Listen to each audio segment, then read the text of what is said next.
Okay, welcome everybody. Part 2 of the Ruchniyus diet.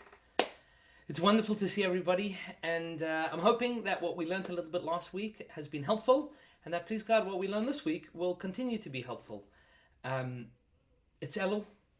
Last week we began talking about the challenges and the world of eating appropriately, the way that we should, the way that we want to be eating, as part and parcel of the mitzvah of doing tshuva. A radical, different way of looking at the challenges of eating and overeating and the negative habits that we've picked up over the years.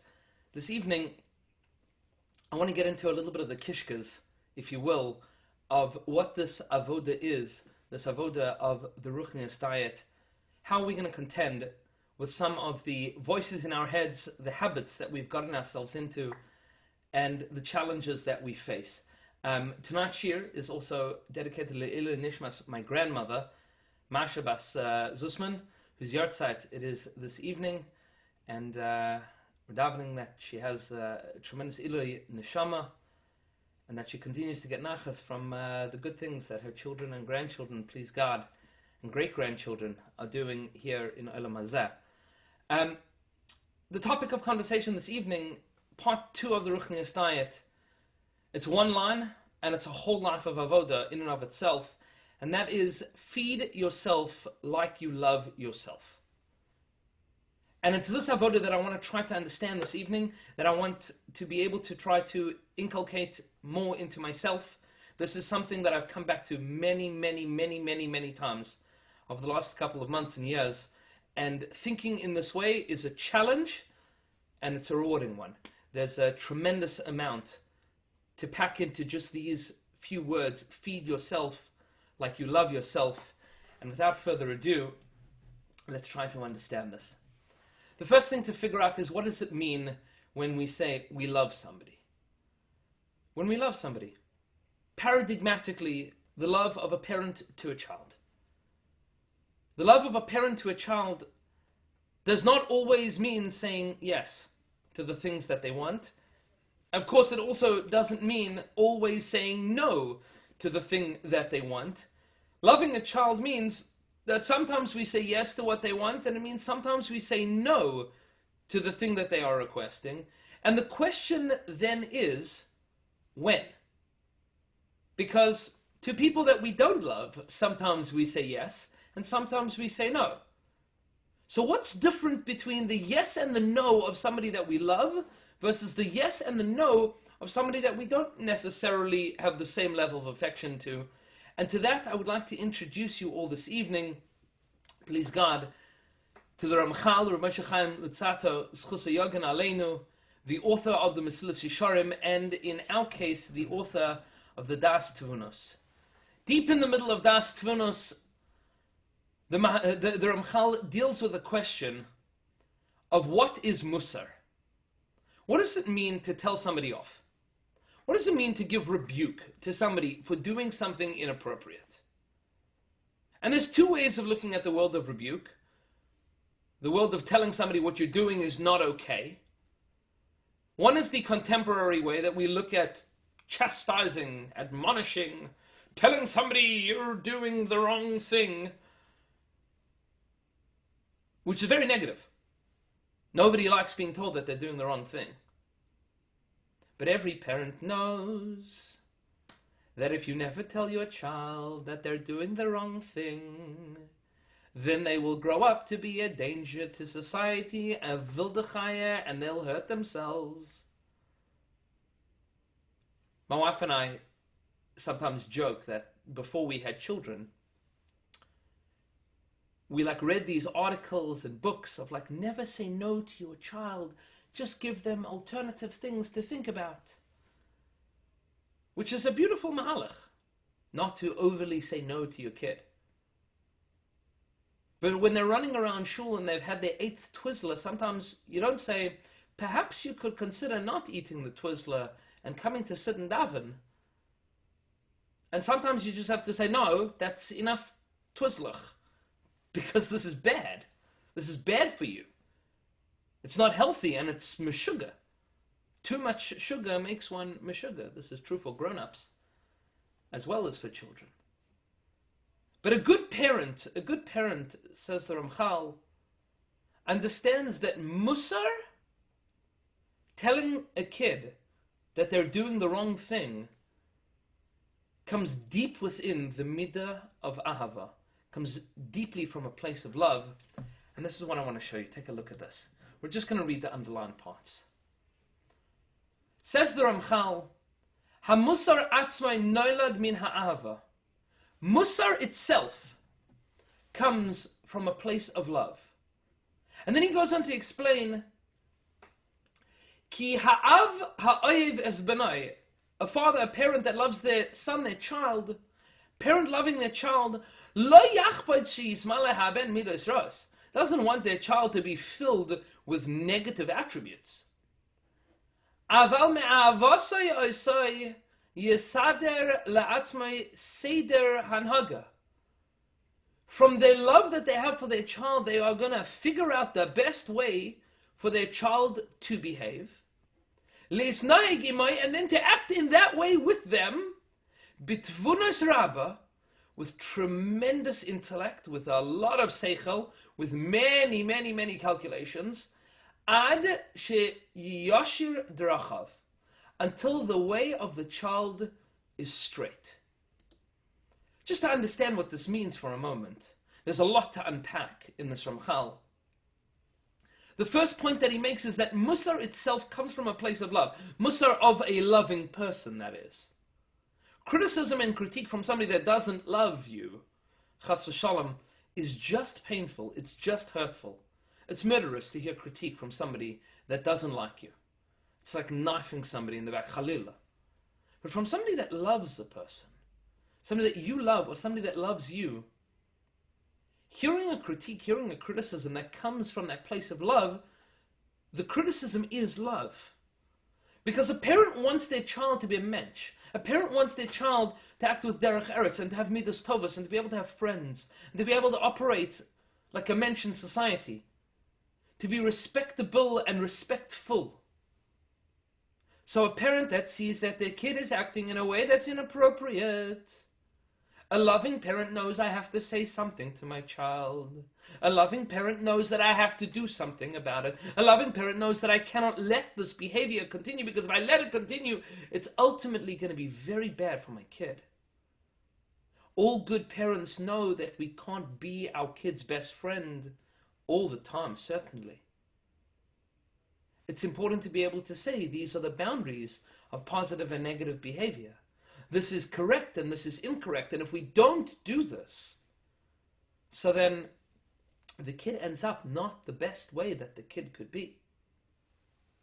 To do this requires a tremendous amount of love and requires a tremendous amount of tvuna, of understanding. There's a profundity and a depth to the calculations that a parent has to make all the time. You know, it's true that I should say to my kids, stop eating the Twizzlers in shul. But on the flip side, I also want to make sure that they have a positive association with shul, not a negative association with shul. So maybe I'm going to wait until we're in the right moment, in the right time, to be able to say the thing to the kids so that they're not embarrassed in front of their friend. Because otherwise, yotza schar be'efseidai, that I'm losing out on anything that I gain from telling them what I'm going to tell them, because at that moment they're not ready to hear what I'm going to say to them. Giving musar to somebody that we love takes into account thousands of calculations, thousands of moments of criteria, and sometimes we get it right, and sometimes we don't. But anybody that suggests that it cannot be done without great tevuna, with a tremendous amount of profundity of understanding of the depth of the child and ourselves and the situation, of course it does. Continuing the bottom half of the page, says the Ramchal, v'nimtza, what comes out, sheme ahavasai oisai, from a parent's love of their child, yirtze vadei lechavavai k'sheyelech b'derech tovim. He's obviously going to love him. The parent, the father, is going to love his son when he does something amazing. V'laseis lo eschar gadol, and to give him tremendous rewards, to praise him and encourage him and say wonderful things. U'me'avasai atzma sheroitza b'tovasai. And from this love that you want to give them all the best things in the world, by them earning it, by them achieving what they need to achieve, and not just by giving them things that they want, even though they behave badly. This deep desire of the parent that the kid should earn what they deserve. A parent wants to tell their child, look, what you're doing is not okay. And from this place of love itself, a parent will want to make sure that they have a well-balanced approach with their child, which is, as Chazal say, smol doichai v'yamin mikareves. You push them away with the left side, which is classically the weaker side, v'yamin mikareves, and bring them closer with the right-hand side. That's the avoda. Bring them close with the right and push them away with the left means that everything has to be this balance. When you love somebody, you want them to be successful with their own efforts.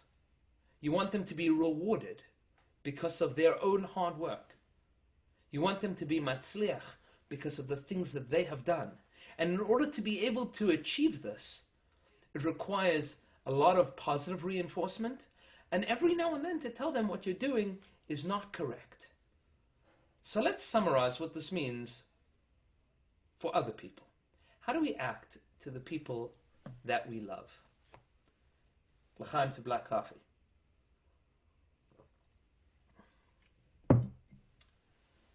The Ramchal has just told us, when we love a person, the first thing that we do is we root for their success. We want them to succeed. The second thing that we do is we believe in their inherent goodness and capacity. That's called loving somebody. When you see somebody and you say, oh, gewalt, what you could only be. Or as it's mavur in Maseches Aladdin, the diamond in the rough. I look at you and I say, what could you be? What could you be? And I want you to be amazing. And I believe in you. I believe in you even when you don't believe in you. I believe in you even when you are at your worst. I believe in you. That's a good parent. That's what we do for somebody that we love. We give them a hug and we encourage them. Because we believe in their inherent goodness and capacity. We believe that not all things are lost. Things are going to be great. Things are going to be amazing. And I love you. I believe in you. And of course we help them believe in themselves. That's the ultimate training that a good parent gives to their child. Is we help them to believe in who they are, that they also believe as we do in their inherent goodness and capacity. I told this Maisa a little while ago, one of the drushes, that there was a man, this is before COVID, there was a man that was on a life support machine. And Baruch Hashem, with a lot of davening and a lot of siyata d'shmaya and a lot of help, he managed to pull through. And he makes this big Suda Saidah, he makes this big celebratory meal, where he invites all of his friends and his family and etc., and he invites a particular doctor in the hospital that wasn't really the doctor that was involved in his case. And at the Suda Saidah, at this big meal, he stands up and he says, I want to give tremendous thanks to the Ribbon Shalom and to my wife and to my children and all the people that helped and davened for me. But more than anybody, I want to thank this particular doctor. And the doctor's looking shocked. It's like, what did I do? I wasn't involved in your case at all. He says, because there was one night where my eyes were closed, I was fast asleep. Or at least you thought I was asleep. And you came into the room and you were speaking to one of the nurses. And you said, I believe that this patient's going to live even though the prognosis is so dire, even though things are looking so terrible. Because I can see that they have such a strong will to live, he's for sure going to make it through. Says the man, when I heard that, I said, Gewalt. This guy, this doctor, he sees my will to live. I'm gonna work on this will to live. I'm gonna pull through. He said, doctor, if not for the fact that you said, look at that will to live of that man, and I felt that you saw it within me, I would never have had the strength to pull through. And the doctor stood up with tears in his eyes. He says, I'm so touched that my comment made such a difference in your life. He says, but as chata ani maskara yom, I have to tell you something. I wasn't talking about you. I was talking about another patient. I was sure that you weren't going to make it. But the moment that you heard me say, I believe that you can do it, changed the whole thing. The whole thing turned around. The moment that we believe in someone else, that we convince them with our words and with our actions, with our emotions, with our facial expression, that they can do it, they believe they can do it. That's what we do when we love somebody. And what happens when they fail? What happens when they fail? This is the world of Musa. When they fail, the first thing that we do, if we love somebody for real, is we give honest and timely and clear criticism. We tell them, the thing that you did is not okay. I believe in you. You can do better. You can do better than what you are doing now. And if I believe in you, then I'm going to give you clear and honest and timely criticism with the explicit goal of helping them, and dafka without getting angry. Because anybody knows that the moment that you give criticism with anger, that's not from a place of love. My wife and I have conversations when we're getting frustrated with our children, as all parents do, is we tap out. She'll call me over and say, I'm tapping out. Or I'll call her over, I'll say, I'm tapping out. I'm getting frustrated, so I can't parent effectively now. And the avodah is for us to work on our own frustrations. But when we love somebody, we never give them criticism with anger. We never lay it on thick with guilt and with negativity and with the tone of you're terrible and you're awful, because then they believe it, Khalila. And when we love somebody, we want to make sure that they grow. So clear, honest criticism without anger, with the goal of helping them. And for some reason, I copied and pasted that note twice. I suppose it bears repeating. The point is that when we say a criticism, the goal has to be dafka to help them make it better. Make it better. That's the criticism. You can do better. I believe you can do better. This is how I think you could do better because I love you. This is how we relate to people that we love. So now let's talk about food. And to do this, I want to introduce you to the Shlah HaKadosh, Mishaya HaLevi Horowitz, the Shnei Luchas Habris, in Parshas Eikev. It's a 3-liner, and it'll blow your mind.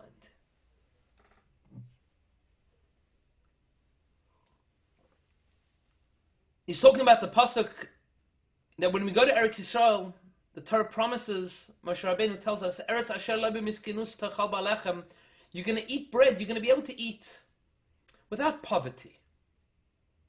What does it mean that the great bracha of Eretz Yisrael is you're going to be able to eat without poverty, without suffering, without being miskin, shame? Says the Shlah HaKadosh, B'kan remez shelo yochel adam achila gasa l'malos kreisai, rak yochel kadei chayav. What the Torah is telling us here is that even when we have all the brachas in the world, a person should only eat what they need to eat. The great bracha is that you'll be able to eat without shame, without poverty. It's not that you're going to be able to eat every amazing food in the world, because that's not a bracha. There's no bracha to be able to eat every food in the world as much as you like. Galus, exile, punishment, is where you can't eat the foods that you need. Geula is where you can. Geula is where we can eat the foods that we need. What's the difference between the foods that we need and the foods that we don't need? Says the Shloah Kodesh, take a look at these bottom underlined red lines at the bottom. He says, V'zeha musar roimez gamken b'ma shenemar. What the Torah is telling us here is what the Torah tells us in benching. V'achalta v'savata. You're going to eat and be satiated. Eat and be satisfied.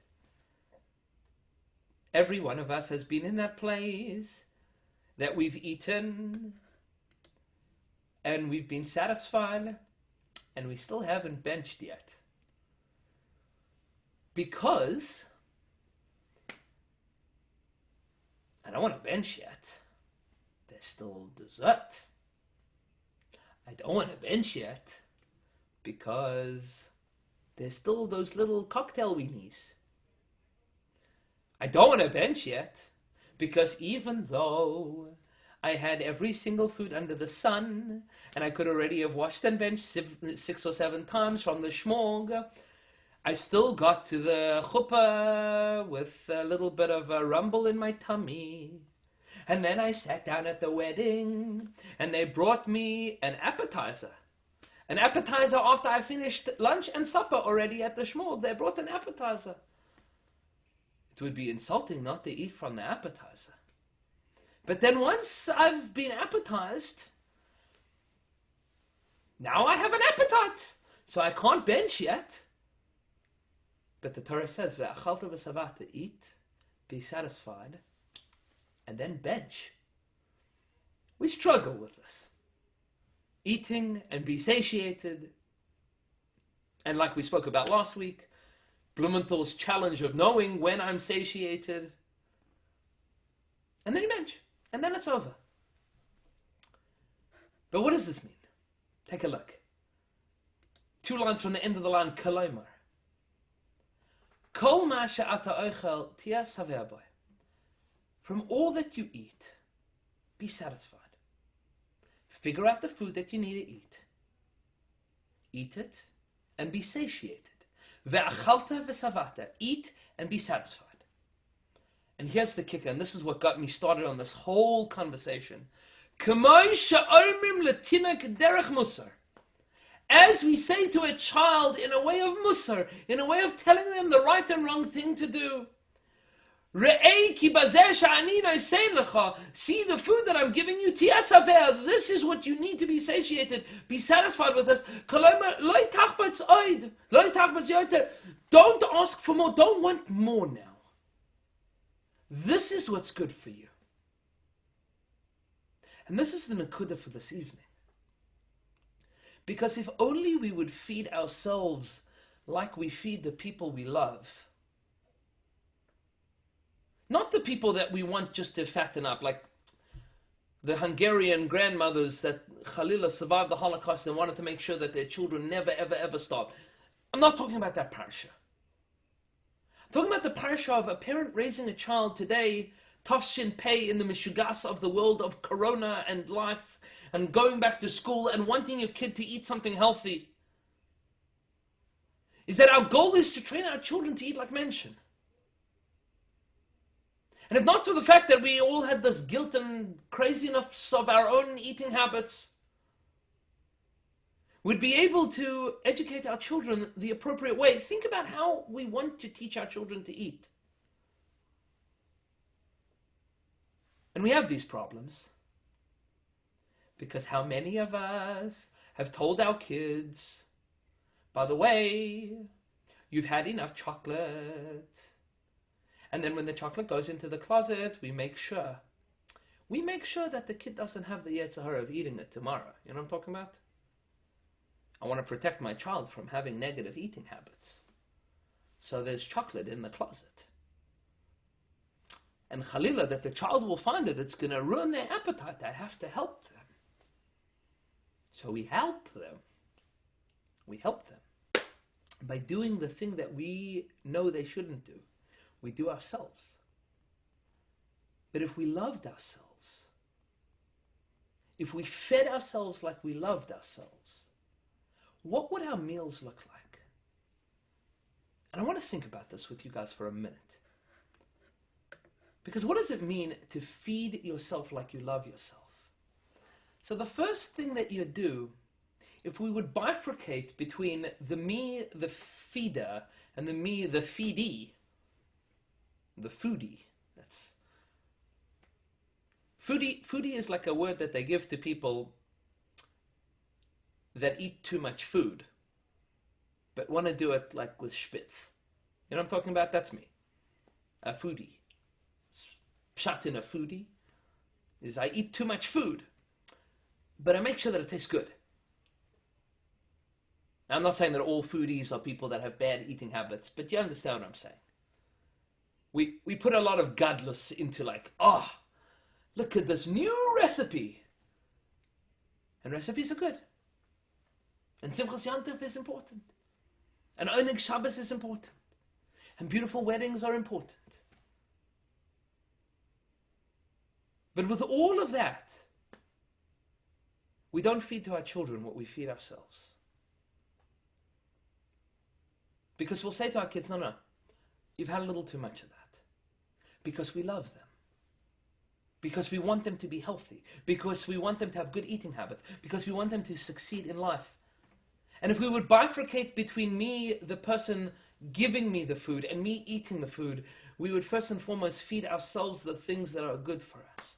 We would feed ourselves the things that are good for us, that we know are good, and we wouldn't feed ourselves the things that are bad for us. Or at least our percentages would make a lot more sense.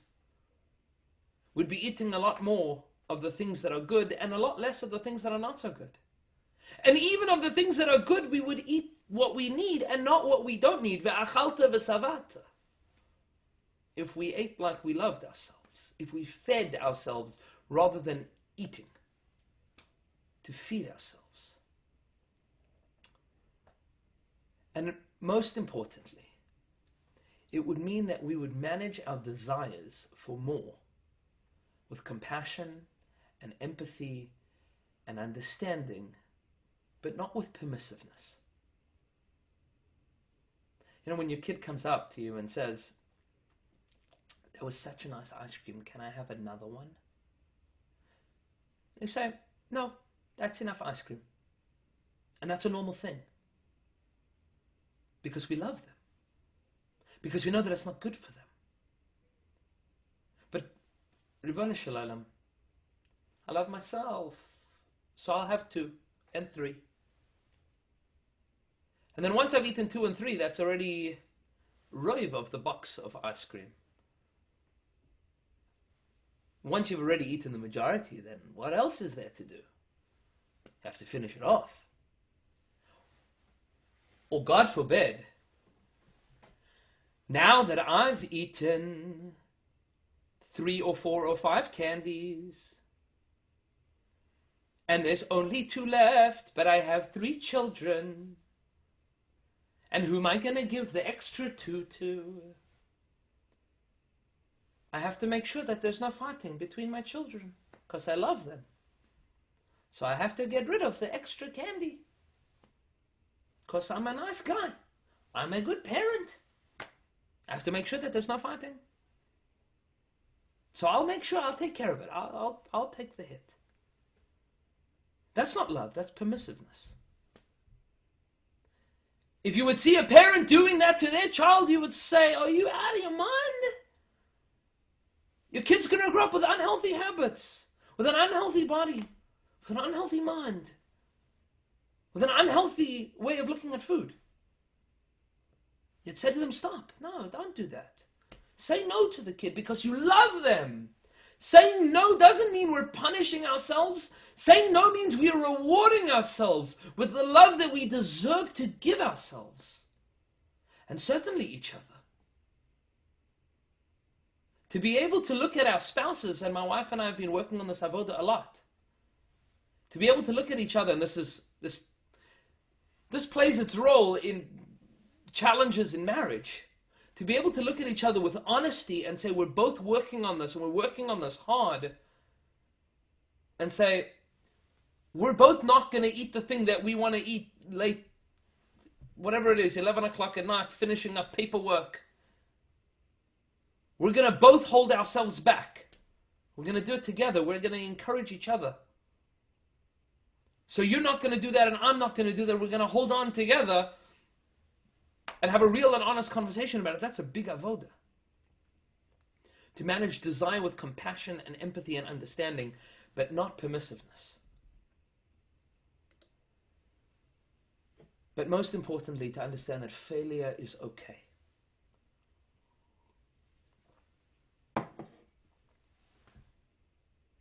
What do we do when our kid eats too much? Doesn't happen, as we mentioned last time. It's rare that a child will overeat regularly. Kids, Baruch Hashem, have a teva that's inbuilt. Now, of course, we can train them out of it. They have an inbuilt nature to know it's enough. Enough is enough is enough. There's a natural limit. But especially when it comes to sugar, and that's how it's a clear giveaway that sugar addles a person's brains. Because even kids that have that natural limit have a very hard time saying no to more sugar. So the kid ate 19 Twizzlers on a Shabbos morning. Now you're going to say, you really shouldn't have done that. So now what? Now next Shabbos you're not getting any? No. Next Shabbos we try again. Next Shabbos you try again. You have 1, 2. Because the goal is to learn how to eat like a mensch. It's not about losing weight. Losing weight comes when we eat the way we're supposed to eat, like we said last time. Losing weight comes when a yid eats like a yid is supposed to eat. So then there's a tshuva within the guf. Then the guf slowly but surely returns to the way that it should be. Because HaKadosh Baruch Hu put an amazing healing capacity in our bodies. That if we stop doing the thing that's bad for us, it gets better. It gets better. So it doesn't mean that we have to be insane and meshuggah and punish ourselves and hurt ourselves, chas v'shalom. But it means that we have to, with seichel, with tvuna rabba, like the Ramchal says, with great seichel, to understand that we're learning. And every failure becomes now a new opportunity to understand, what was my trigger there? Why was it that I couldn't say no to that extra piece of kugel? What was it? Was it the people that I was with? Was it the time of day? Was it what I had just eaten before? Was it where I'm going afterwards? Was it how I'm feeling about myself in general? And we're going to talk about that avoda big time. How we think about ourselves in general and how that impacts the way that we eat. What's called in the world the emotional eating. Those of you that know what I'm talking about, you know exactly what I'm talking about. That world of, I can't say no because I'm just not in a place to. To figure out what all those triggers are, where we're holding with all of these things. And then to say, okay, how do I not get back to that place again? I'll tell you, there have been times, this was in the early days of figuring this out. Hold on just a moment. We're getting a little bit of feedback there. In the early days of trying to figure this out myself, I was invited to a simcha, and I made sure to eat the right meal before I went. Because I was very nervous that I was going to get to this wedding, and I was going to see all the delicious things there, and I'd be like, ooh, well, I haven't eaten dinner yet. So I made sure to eat before. I'll tell you as well, just another trick, is being fleischiks or milchiks. If you know that you're going somewhere and there's going to be pizza and you don't want to be eating pizza right now, so arrive fleischiks. Excellent. Or you arrive milchiks to something. Have a little bit of Parmesan cheese. You have to wait 6 hours or 3 hours depending on your minute. You have to wait after Parmesan. So there were times that not often, but a couple of times that I was really not sure if I was going to be able to hang on. You have a little bit of Parmesan beforehand, pre-plan. We'll talk about pre-planning in future editions and episodes. But pre-planning to know, I realize that when I'm in these places with these people in these times, that's a trigger. It's the same as what you would do for your kid, because you love them. You prepare them. Before you go to this birthday party, just remember, I don't want you to be eating 17 bowls of ice cream. You're going to have one. Remember, one. And then you're going to tell the mom of the birthday party, just, no, my kid wants to eat more. Make sure you only give them one. Because you love them. Because you want them to be successful. Because you want them to know that they should be healthy. That they should have healthy habits. Because we love them. And if they fail, that's okay. You don't stop loving them because they fail. And you don't stop believing in them because they fail. Ribono Shel Olam, how many times do we give up because of our failures? It's not because we failed, it's because we stopped loving ourselves. It's because we stopped addressing ourselves with empathy and compassion and understanding. So we oscillate wildly between punishment and permissiveness. And that's what they call the yo-yo diet, which is very bad. We've all been there. Up and down and up and down. Eating too much and then eating too little, and then I can't handle it anymore. You never feed your child like that. 2 days a week, you give them all the food that they could ever possibly eat, and then the rest of the week they starve. It's not healthy. We know what healthy is, and this is the point, Chavra. We know what the right thing is because we do it for the people we love. And then, when we feel the need to be able to say, I've been working really hard at this,